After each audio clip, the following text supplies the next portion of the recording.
एक समय परमात्मा कबीर जी के भक्त थे।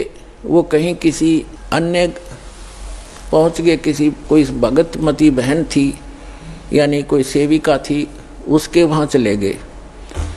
परमात्मा के जाने के बाद ये अपने आप मनमुखी संत भी बन जाते हैं, लेकिन भक्ति करने से थोड़ी बहुत उनके अंदर वो साधु गुण अवश्य आ जाते हैं।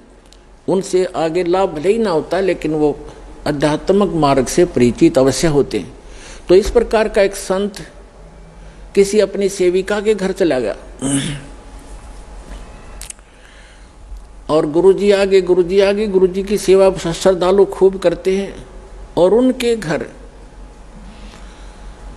उस बहन के घर, जिसके घर वो गया था वो संत, उसके घर उसकी बहन आई हुई थी, उस लड़की की बहन, और उसकी इकलौती पुत्री थी। वो विधवा हो गई थी 1 महीना पहले। और उस लड़की ने, संत भक्त आए हुए थे, उसने भोजन बना दिया। उसकी बहन ने कहा, बहन तू बना दे, मुझे कुछ और काम है और सेवा करती हूँ।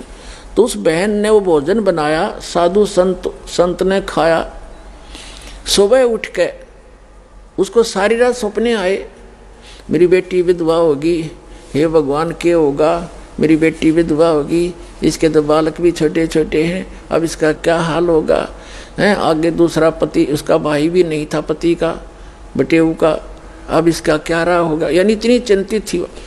तो सुबह उठ के उस संत ने कहा अपनी शिष्या से, बहन आज ये हमारा भोजन किसने बनाया था, ये कल रात का जो भोजन था ये किसने बनाया था। तो उसने बताया, जी मेरी बहन आई हुई है, उसने बनाया था। अच्छा, क्या कोई आपत्ति है उसके ऊपर, कोई दुख है उसको?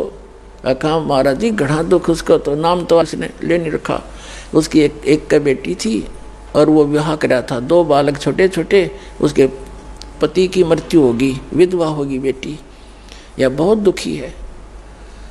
तो पुण्यात्माओं, अब उसके द्वारा बनाए गए वो सोच विचार जो उसके थे उस अन्न में पहुंचे, और उस अन्न को खाने से उस संत भी डिस्टर्ब हो गया।